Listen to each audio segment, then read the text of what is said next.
Hello everyone, back with me again, Joseph, your host, and welcome back to our channel and the Catechism for Kids. Imagine your school, your favorite club, or even your whole neighborhood suddenly being shut down. You're told you have to leave your home, your friends, and everything you know and love. It sounds like something from a movie, doesn't it? But this actually happened to a brave and holy priest named Father Joseph Mary Pignatelli, whose feast day we celebrate on November 14th. Today we're going to dive into the amazing story of this saint, who is sometimes called the second founder of the Jesuits. We'll learn about who he was, why the famous group he belonged to, the Society of Jesus, was suppressed, and how his incredible faith and perseverance not only held them together, but also helped rebuild them from the ashes. His story teaches us a powerful lesson. Even when things seem to be falling apart, God can use our quiet faithfulness, patience, and love to create something even more wonderful. So, let's begin. Joseph Mary Pignatelli was born on December 27, 1737, in Zaragoza, Spain.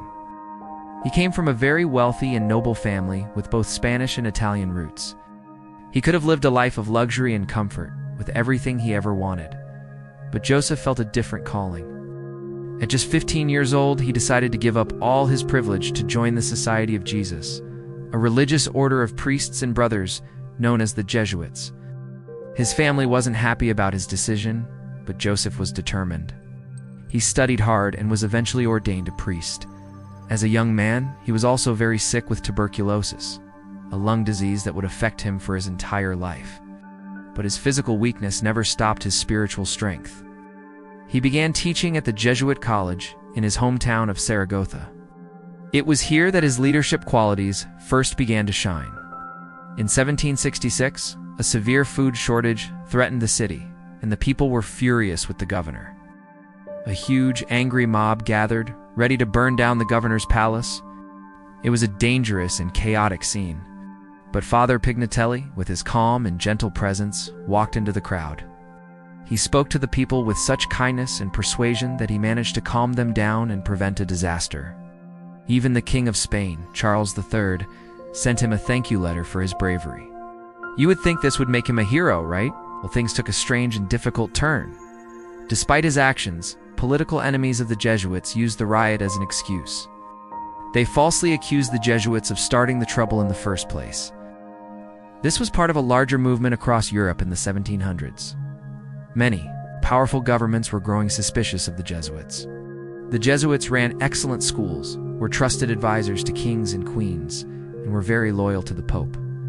Some rulers saw their influence as a threat to their own power, so just 1 year after he saved the governor's palace. In 1767, King Charles III made a shocking decision. He expelled all Jesuits from Spain and its territories. Thousands of priests and brothers were suddenly arrested, put on ships, and sent away from their homes.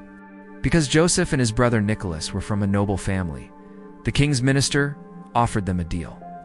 They could stay in Spain, keep their status, and avoid exile, but only if they left the Society of Jesus. This was a huge test of their faith. Joseph, despite his constant illness, didn't hesitate. He and his brother chose to stand with their Jesuit companions. They gave up their home, their country, and their security to share the fate of their brothers. This is where Father Pignatelli's true journey as a leader began. He and 600 other Jesuits from his province were crammed onto ships and sent out to sea. Their journey was heartbreaking. They tried to land in Italy at a port city called Civitavecchia. But the Pope at the time, Clement XIII, refused to let them in. He was afraid of angering the other powerful European kings who were also turning against the Jesuits. So, the ships full of exiled priests were forced to sail on, looking for a place that would take them. They eventually found a temporary refuge on the island of Corsica. During this incredibly difficult time, Father Pignatelli became the heart of the group. He used his organizational skills and the financial help from his sister, a duchess, to provide food, shelter, and support for all 600 of his companions. He was like a father to them all, making sure they had what they needed not just to survive, but to continue their life of prayer and study, kept their spirits up and reminded them of their purpose, even in exile. Their time in Corsica didn't last long. When France took control of the island, the Jesuits were forced to leave again. They moved to Genoa and then Ferrara in Italy. For 6 long years, Father Pignatelli was the glue that held the exiled community together. But then, the worst possible news arrived. In 1773, facing immense political pressure from the kings of Spain, France and Portugal, Pope Clement XIV made a drastic decision. He issued a formal decree that suppressed or shut down the entire Society of Jesus throughout the world. The order that had been founded by St. Ignatius of Loyola over 200 years earlier was officially gone. The Jesuits were no longer a recognized religious order. They were told to stop living in communities, stop wearing their religious habits, and find new lives as diocesan priests or laymen. For Father Pignatelli and his brothers, this was a devastating blow. Their entire world had been dismantled. They were scattered and forbidden from even exercising their ministry as priests. Joseph and his brother went to live in Bologna, in forced retirement. It would have been easy to give up, to become bitter, or to just forget about the Society of Jesus. But Joseph Pignatelli did not. Instead, he did something remarkable. He dedicated himself to preserving the memory and spirit of the Jesuits.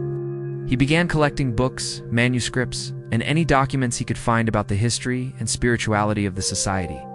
He became a living link to the past, a keeper of the flame. More importantly, he kept in touch with as many of the former Jesuits as he could.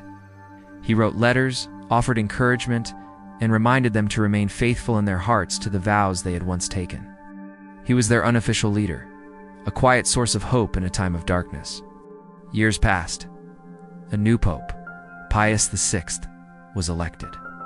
He was a little more sympathetic to the Jesuits, and a strange thing had happened. While the society was suppressed in Western Europe, the ruler of Russia, Catherine the Great, had refused to publish the Pope's decree.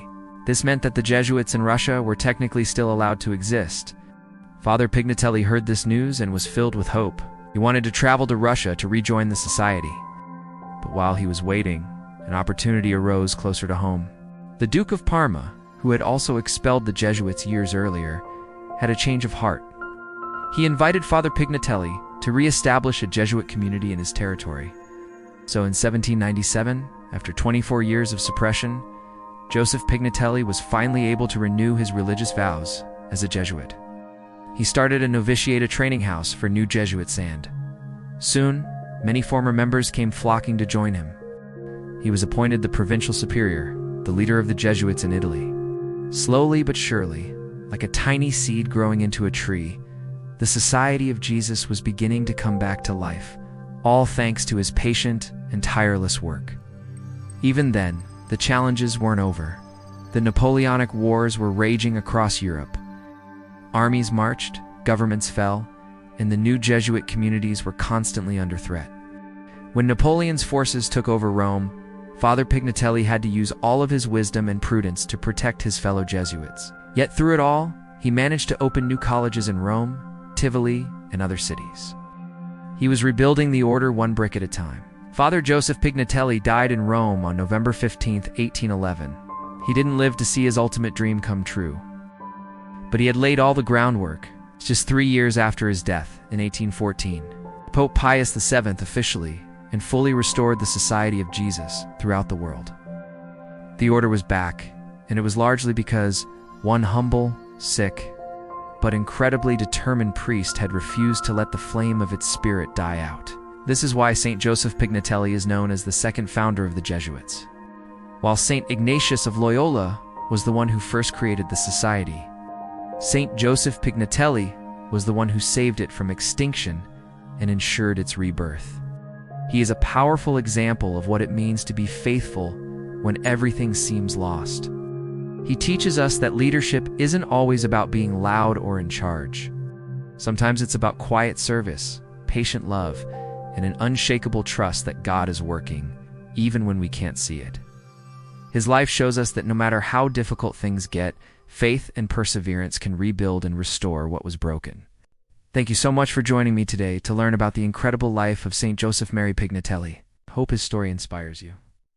If you enjoyed this video, please give it a thumbs up, share it with your friends, and consider subscribing for more stories of the saints. Take care, everyone. Stay safe and healthy as usual. See you next time, and God bless you always.